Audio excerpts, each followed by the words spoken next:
Hey everyone! Today we're exploring another chilling and disturbing case. If you'd like to support the channel, don't forget to hit that subscribe button and stay engaged. It really means a lot. I truly appreciate it. Now, take a deep breath and let's dive in. He was a cop who believed in the system until it failed him. Now he's the system's greatest threat and its only hope. April 12, 2022. East Harbor PD receives an anonymous tip. There's a kill list hidden beneath the floorboards of Captain Ellis Kane's home. They raid his property. Inside a soundproof basement, they uncover surveillance footage of known criminals, tactical gear, $2.6 million in cash, a wall of faces, every single one dead. Captain Kane was once a war hero turned police commander, 18 years on the force, a man celebrated at city parades, a loving father, a neighborhood icon. But over time, East Harbor changed. The mayor's office was dirty. The DA was on cartel payroll. 911 was a coin toss. Kane watched the city rot from the inside out. His request for reform? Ignored. His whistleblower reports? Buried. Then his partner was gunned down in broad daylight, and nobody was arrested. That day, something inside Ellis snapped. He started small. A missing dealer here. A burnout safe house there. No fingerprints. No traces, just results. Then came the Reapers, a rogue unit Kane formed off-book. Former gang members, disillusioned cops. They didn't follow the law. They followed him. Together, they waged a war beneath the city's nose. No more courts, no more paperwork. Justice wasn't served, it was taken. But this wasn't just about vengeance. Kane was seizing assets. Cars, cash, crypto, even life insurance policies. He channeled it into community clinics, housing projects, and schools. To some, he was a criminal. To others, a savior. But no one knew where the bodies were buried, or how deep it went, until Dana Rivas started asking questions. Rivas was internal affairs. Smart, disciplined, and freshly assigned. She wasn't supposed to touch Kane, but a redacted report led her straight into his world. She tracked encrypted payments, linked accidental deaths. She even tailed Kane once, and nearly ended up in a river. Then one day, she vanished. Her body was found in her apartment. Overdose. Ruled suicide. But her last voicemail to a colleague? "If I die, tell them to check Kane's basement." That voicemail triggered raid. And now, the truth was out. The tapes, the weapons, the ledgers, and the list. A list of names. 17 of them already dead, 3 still alive, and one name circled in red. Mayor Langston. Kane was arrested in front of City Hall. His last words before being dragged away? "There are worse men than me still out there. And now, they know I'm not coming for them anymore." 2 weeks after Kane's arrest, Mayor Langston's mansion is found abandoned. Security footage is wiped. Blood is found on the floor. And in Kane's handwriting on the wall, one down. August 3rd, 2023, just weeks after Captain Kane's conviction, Mayor Langston is declared missing. At 2:17 a.m., a neighbor reports screaming and glass shattering at the mayor's mansion. Responders arrive to find blood on the floor, a broken wristwatch stopped at 2:03 a.m., and a message smeared across the living room wall. One down. Kane's exact handwriting. But he's 53 miles away, in maximum security. East Harbor erupts. Some call it karma. Others call it war. Online forums light up with theories. Kane had help. The Reapers never stopped. There's a kill list, and Langston was just the first. One tweet goes viral. The system created Kane. Now it has to survive him. Meanwhile, Kane stays silent. No interviews. No visitors. But something is happening on the inside. Guards report. Dozens of inmates requesting transfers. All former gang members connected to Kane's cases. 2 warden resignations. Surveillance blind spots mysteriously recurring every night at 3 a.m. And one curious thing, Kane is reading again. But not crime novels, chess manuals. Then the city explodes. In 3 weeks, a real estate tycoon tied to money laundering is found hung in his penthouse. A judge who dismissed key Reaper cases is poisoned in her car. A warehouse belonging to a known arms trafficker is burned to the ground. No casualties, but a clean hit. Each crime scene features a calling card, a chess piece, the same piece Kane moved in his prison match that day. Coincidence? Or code? The FBI steps in. They form Operation Black Badge, a task force to investigate post-Kane violence cells.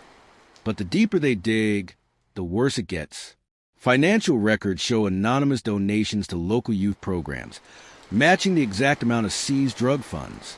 A hacked laptop reveals encrypted group chats called Reaper Division, hosted on offshore servers. One message, dated after Kane's conviction, reads, Phase 2 begins. Await the bishop's move. A former cop, who served under Kane, contacts the press. His voice disguised, his face blurred. He drops one name, Detective Lena Ward. She's the new Kane. She's inside the system where he can't be. And she's not after justice. She's after revenge. Lena Ward is a decorated officer. Quiet, efficient. She was one of Kane's final recruits. Now she works homicide, and every case she touches, dead end. Literally. No charges. No suspects. Just silence. But here's the twist. She visited Kane in prison 3 times. All off record. No cameras. No audio. And on the day of her 3rd visit, a reporter investigating Kane's network is found dead. Car bomb. Ruled accidental. But the last text he sent? I think Kane's not the leader. I think he's the cover. Inside Kane's cell, a guard notices something strange. On the wall behind his chessboard is a crudely drawn map of East Harbor, with 6 red dots. One already crossed out, and the next one is the police commissioner's address. September 2nd, 2023. The police commissioner's residence explodes at dawn. No casualties, he was on vacation. But the message was clear. At the site, investigators find a white bishop chess piece, burned at the base. Pinned beneath it, a copy of an internal memo, authorizing the destruction of evidence tied to Kane's earliest vigilante actions. Someone knew everything, and they weren't done. Back in prison, Kane hasn't spoken a word publicly in 84 days, but he's communicating in other ways. He's requested 5 new chess books. He plays timed games against 3 fellow inmates, all with military backgrounds. And each game ends with the same checkmate. Queen's Gambit declined orthodox offense. To the outside world, it's nonsense. But behavioral analyst brought in by the FBI says otherwise. He's mapping movements. Each piece, each position, is not just a game. He's running a network through chess. And the theory sticks. Because every time Kane plays, someone dies. Detective Lena Ward remains silent, focused, and invisible. Except surveillance shows her making frequent stops at abandoned fire stations, a storage unit registered under a dead woman's name, and an old bar once owned by a known Reaper sympathizer. Each location had cameras, but all footage between 2 to 4 a.m. was wiped. More disturbing, 3 former Kane loyalists have disappeared, all presumed dead. No bodies, no signs of struggle. Whispers grow. Lena isn't continuing Kane's mission. She's cleansing it. East Harbor is no longer city. It's a stage, and fear is a performance. Citizens don't trust the police. The media is being threatened. A local journalist investigating the Kane network is found in her apartment. Poisoned, eyes duct taped shut. Written on her wall, "The bishop protects the queen." The FBI believes it's code, but nobody knows who the queen is yet. Then comes the real shock. October 10th. A prison guard named Russell Mendez is arrested trying to smuggle out a set of chessboard diagrams and $40,000 in cash. In interrogation, he confesses, "I wasn't working for Kane. I was working against him." There's a splinter cell. They think Kane's lost a mission. They want him gone, and they're using me to get inside. Lena Ward isn't his weapon anymore. She's his enemy. Days later, someone leaks an old audio tape, an off-the-record conversation from when Lena visited Kane in prison. "Kane, there are lines even we don't cross." "Lena, You drew the line. I just erased it. Kane, you're not doing this for justice anymore. Lena, no, I'm doing it for me. You burned the city to save it. I'm going to bury the ashes and everyone in them. October 21st. Captain Ellis Kane is found unresponsive in his prison cell. No wounds, no poison, no signs of trauma. He's alive, but completely unresponsive. Eyes open, pulse steady, brain activity minimal. Doctors say it's catatonia, but the note found in his hand says otherwise. Checkmate. And at the same time, a new video is uploaded anonymously to the dark web. It shows Lena Ward, now in a blood-stained coat, standing beside a burning church. She looks into the camera and whispers, "The Queen has arrived." The video goes viral on the dark web. Lena Ward, soaked in blood, standing in front of a burning church. That church belonged to Brotherhood of Sanctity, a religious group accused of laundering money and trafficking minors, but never convicted. Next to Lena in the video, 6 people, hands tied, blindfolded. By morning, they're all found dead, throats slit, left in a circle around the church ruins. Pinned to one body, a chess queen piece, dripping in real gold, mouths all sewn shut. "The Queen doesn't negotiate," the caption read. She declares war. East Harbor collapses. Crime rates nosedive, but only because no one's reporting anymore. Citizens are afraid of everyone. Police, politicians, journalists, even neighbors. People start receiving anonymous envelopes with photos of their secrets, with surveillance images of them in their homes, and handwritten notes. "You have been seen. Decide who you serve." No official claim, but insiders know. Lena is building a regime. A manifesto leaks on the deep web. The Queen's Doctrine. In it, Lena lays out her chilling vision. Democracy failed. Justice must now be engineered. Laws are leashes. Righteousness requires knives. Ellis Kane sought a cleanse. "I seek to rebuild from blood, not ballots." She signs it. The Queen of the Forgotten.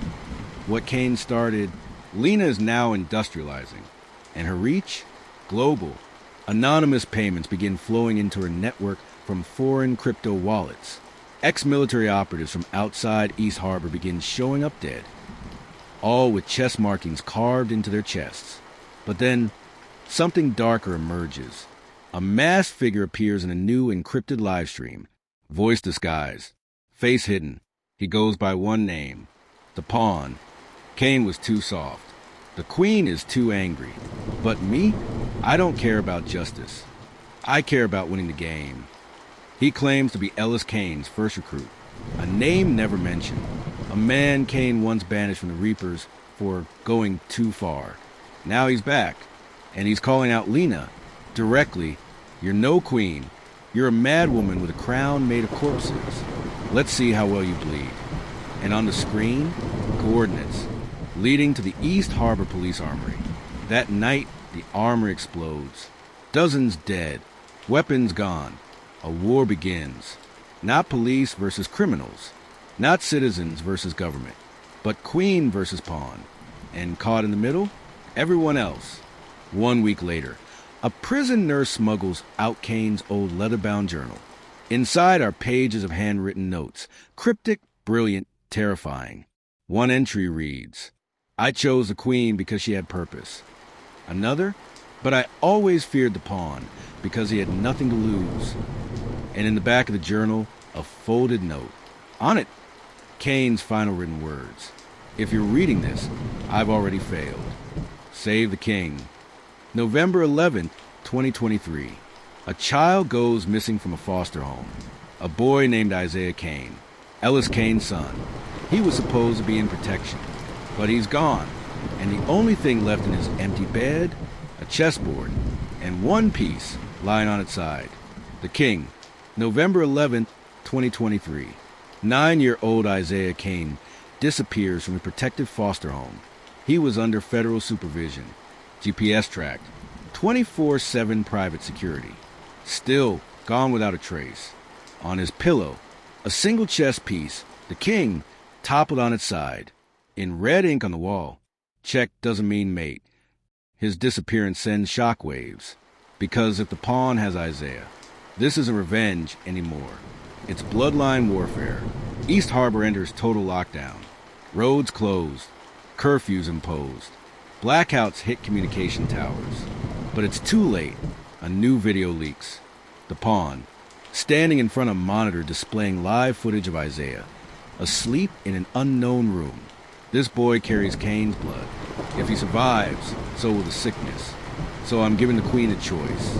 Step down or I end the Kane legacy tonight. Timer, 72 hours. Meanwhile, federal investigators begin unraveling who the pawn might be. Only one clue. An old Reaper field report written by Kane, blacked out except one phrase. Operative Jacob showed excessive cruelty, terminated from command, dangerous, unstable, recommended psychological containment. That file was never followed up, because 3 days later, Kane disappeared for a week. No explanation. No one asked. Until now, Lena Ward goes underground. No messages, no directives, only bodies. She's hunting the pawn. She tortures old Reaper members for answers, burns down stash houses, leaves one word carved into walls. Where? But something is wrong. Her followers are splitting. Some question her judgment. Some say she's losing control. We follow the queen to restore order, but now she's just chasing ghosts. The Reapers are crumbling from the inside, and someone is using the chaos to build something darker. Remember Kane's journal from Part 4? One forgotten page contains what looks like a riddle. She moves in fury. He moves in silence. But only the king ends a cycle. The game isn't over until he chooses. Analysts believe this means Isaiah. What if Kane planned for this? What if the final player is a child? The queen's army fractures. The pawn's following rises, not just in East Harbor, but globally. Leaked footage shows vigilante executions in Brazil, sign chess pawn. Police officers turning on their own in Hungary. Underground forums praising the pawn as a cleansing fire. This is no longer a city's reckoning. This is ideological warfare. 72 hours pass. The pawn goes live. Isaiah is still alive, crying, strapped in a chair. Behind him, a button. This is the queen's final move. If she shows up, the king walks free. If she doesn't, we end this bloodline and the city with it. Suddenly, sirens, gunshots. Someone breaches the room. The camera shakes. Cuts to black. But in the last frozen frame, Isaiah looks up and says, "I know who you are." Who is Jacob, really? What did Isaiah mean? And is Kane actually dead? The lights flicker as Lena Ward storms the federal archives. Inside, Jacob the Pawn Voss, bloodied, aiming a pistol. Isaiah Kane, holding a locked black briefcase. A countdown timer projected on the wall. 00:00:59. 00:00:58. Each of them has one goal, but none of them knows the full story. Lena raises her weapon. Jacob laughs bitterly. "You still think you're queen, Lena? Kane used you, just like he used me, just like he's using him." He nods at Isaiah, but Isaiah stays calm. He places the briefcase on the table. The lock opens with a thumbprint. Inside, a flash drive, a blood-stained Reaper's patch, a letter to my sons. "If you're reading this, I'm gone. But I left one truth behind, the truth neither of you ever saw coming." The flash drive contains a series of government files, declassified, time-stamped, verified. Project name, Ashfall, a covert psychological operation led by federal agents in conjunction with East Harbor officials. Purpose, recruit at-risk youth, use vigilante ideology to clean criminal elements, eliminate political threats through engineered rage. The Reapers, built by Ellis Kane, funded by the government. They were never rogue. They were a sanctioned purge. Isaiah hits play on a final video. Kane appears one last time. "I knew one day the machine would bury me, so I built a new machine to replace it. You, Isaiah, you're not my weapon. You're my reset. And Jacob, I failed you. I made you a soldier before I made you a son. But now it's your choice. No more orders. No more games. Only the truth. Burn it all or set it free. 3 buttons. On the wall behind them. 1. Upload all files to global media. Expose Ashfall, the Reapers, Lena, the government. 2. Wipe everything permanently. End the war. But bury the truth forever. 3. Activate a silent directive. A kill switch Kane coded. Rig to trigger targeted eliminations of those tied to the cover-up. Isaiah steps forward. Jacob raises the gun. Lena screams, "Stop." Isaiah turns to both of them and says, "You already made your moves. This one's mine." He presses. Button 1. Within minutes, the truth goes viral. News stations hijacked. Files dumped on the dark web. Names. Codes. Kill orders. Photos of Reaper executions. The people see it all. Kane's confessions. The Queen's murders. The Pawn's terror. It was never a revolution. It was a controlled collapse. Engineered. Tested. And now, over. Isaiah disappears. Jacob is found dead, bullet through the head. Lena vanishes, presumed dead, but her body was never recovered. And Ellis Kane? Autopsy photos are leaked. He did die, but not from illness or trauma. Self-induced poisoning. Planned. Painless. Peaceful. He left behind one sentence carved into a cell wall. You don't fix a broken city. You give it the tools to rebuild itself. East Harbor begins recovery. New justice systems are debated publicly. The Reapers are declared a terrorist group.